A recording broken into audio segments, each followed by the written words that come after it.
السلام عليكم، ايه الاخبار يا شباب؟ فيديو النهارده مش كودينج ولا توتوريال ولا اي حاجه من الكلام ده. بيجي لي ناس كتير بتسالني، بيقول لي يا باشمهندس والله انا خلصت كورس، باشمهندس انا قدمت على شغلانه، باشمهندس انا دخلت انترفيو ما عدتش مع اني حسيت ان انا اديت فيه كويس وكل الكلام ده. خلينا نمسك الموضوع من الاول، من قبل ما تاخد الكورس حتى، او قبل ما تعمل اي حاجه، ان انت خلاص حطيت في دماغك ان انت بقيت عايز تبقى فلاتر ديفلوبر. بالنسبه لك هو الكورس 4 5 شهور هتطلع تشتغل، لا الكلام ده مش مظبوط. وجهه نظري انا الشخصيه ان الكورس مش بيديك اللي انت محتاجه عشان تنط في سوق العمل. الكورس ده عباره عن 60%، يعني اول ما تخلص الكورس انت ماسك 60% من اللي انت محتاجه عشان تمسك اول شغلانه. الباقي ده كله بقى عباره عن ايه؟ يعني ال 40% الباقي دي عباره عن ايه؟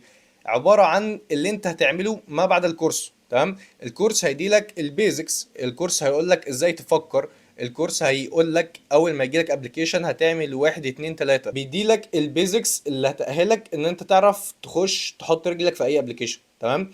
بس مش هيديلك المميزات الزياده، فمش هيعلمك الحاجات الادفانسد، مش هيديك الكونسبتس التقيله اللي فعلا هتحتاجها في المشاريع الكبيره اللي هتبقى محتاجه فيها ان انت تبقى مبرمج شاطر او ديفلوبر شاطر. تاني حاجه بالله عليك، مشاريع الكورسات دي حاول تبعدها تماما عن السي في. تمام. حاول تتخيل في كم مليون واحد او كم الف واحد طالع عامل التودو اب، عامل النيوز اب، عامل الاي كوميرس. كل المشاريع دي اتحرقت.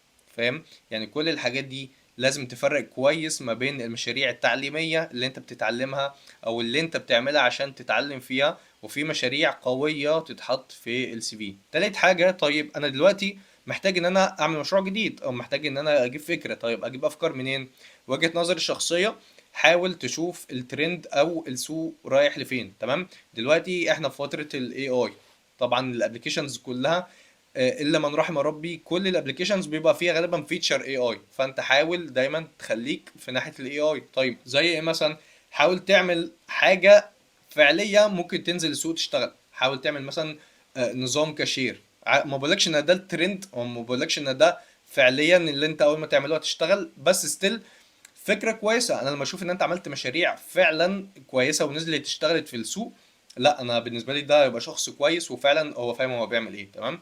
فنظام كاشير، حاول تعمل نظام إدارة محلات مثلا، حاول تعمل ابلكيشن بي او اس على صغير، حاول تعرف ازاي تعمل ريسيت، ازاي تطبع ريسيت. عندك برضو ابلكيشن تعليمي للاطفال، حاول تشوف برضو حاجة موجودة وعليها طلب دايما، فحاول تبعد عن المتكرر وحاول تنزل بحاجة فعلا كويسة. عندك شات جي بي تي، حاول تسأل شات جي بي تي يجيب لك افكار جديدة تقدر ان انت تطبق عليها لوحدك. بمعنى مشاريع ممكن تعملها فعلا بالفاير بيس او بالسوبر بيس، ده لو انت لوحدك.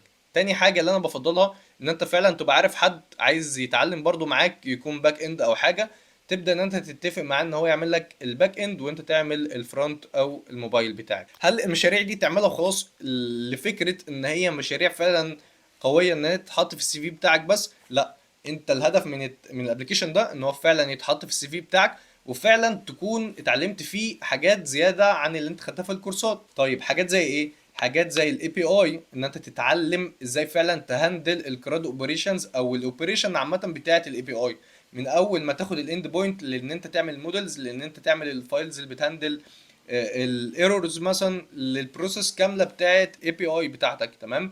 طيب حاجه تانية، تهتم بالستيت مانجمنت. والله انا عارف ان انت تعرف تعمل ابلكيشن قوي، وعارف ان انت تعرف تجيب كل الاي بي ايز وتعرضها عندك في الهوم سكرين، واي حد يعرف يعملها عامه ما فيش فيها مشكله. لكن اللي بيفرق فعلا ما بين واحد والتاني، او واحد فاهم صح وواحد مش فاهم وبيعك وخلاص، فكره التنظيم، فكره ان انت فعلا عارف كل فايل بيعمل ايه، وعارف كل فانكشن بتعمل ايه، وكل حاجه محطوطه في مكانها صح. دي حاجات مهمه جدا ان انت تطبق عليها في الشغل بتاعك. طيب اخر حاجه عايز اتكلم عليها، فكره ان انت خلاص الكورس بتاعك، خدت المشاريع التعليميه وبدات ان انت تطبق عليها. بعد ما خلصت الكورس بدات ان انت تشتغل بايديك وتستثمر فعلا في نفسك وفي وقتك، وبدات تعمل مشاريع قويه سواء تتحط في السي في او ان انت تتعلم فيها حاجات زياده. ايه الخطوه اللي بعد كده واللي الناس كتير بتهملها؟ فكره الفيجواليزيشنز. انا عايزك تتعامل مع نفسك كبراند او كبرودكت، واللي هتدركه بعد شويه سنين حلوين في المجال، هتدرك ان انت الشركات او الناس بتجيبك عشان اسمك، ان انت فعلا حد ليك contributions حلوه في المجال. مش بقولك ان انت تبقى جرافيك ديزاينر جامد او تروح تتعلم يو اي يو اكس عشان تعمل الكلام ده، بس مهم جدا ان انت تبقى عارف البيزكس بتاعه الجرافيك ديزاين عشان تبدا ان انت تبين نفسك. ما بقولكش روح ذاكر اي حاجه، لا، شوف فيديو، شوف توتوريال على اليوتيوب بيشرح ازاي تعمل براندنج لنفسك او ازاي تبين شغلك فعلا. فانت خلصت ابلكيشن هتروح عامل لي سكرين ريكورد هتروح رميه على لينكد ان، لا، انا عايزك تروح تاخد سكرين شوتس، تتعلم الموك ابس، تتعلم شويه انيميشن ممكن تعملها في الفيديو بتاعك، تبدا ان انت تدي لمسه جماليه للفيديو بتاعك، تخلي فعلا اللي بيتفرج على الفيديو ده او اللي بيتفرج على السمري بتاع البروجكت بتاعك يكون فعلا مبسوط وشايف ان انت عامل شغل كتير ومحترم. بس كده، ده فيديو النهارده، وسلام عليكم.